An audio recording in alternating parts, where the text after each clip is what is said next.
The Ethics Bowl will be held on Wednesday the 17th. It typically starts at 9 a.m. and ends about 2:30, and it will bring together any number of high schools from the region, Smith County region and slightly beyond, to discuss ethical dilemmas.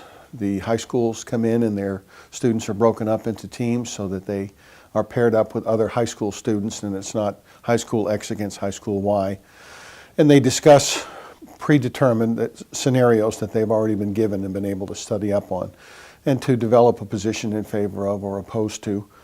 And they compete, and it's kind of a fun day of really not debate, but the opportunity for students to get to know one another from other schools and to talk about some real life situations, some real life ethical dilemmas that are currently taking place around the country, and to see what their take on those dilemmas is.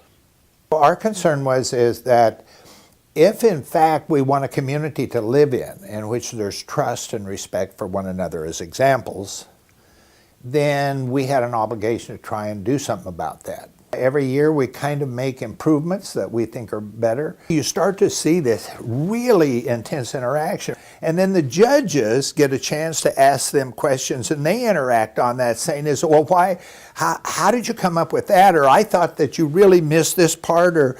And mostly their questions encouraging them to respond back and say how did this work out?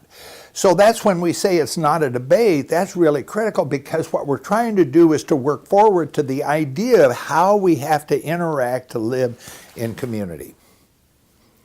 That's the Ethics Bowl.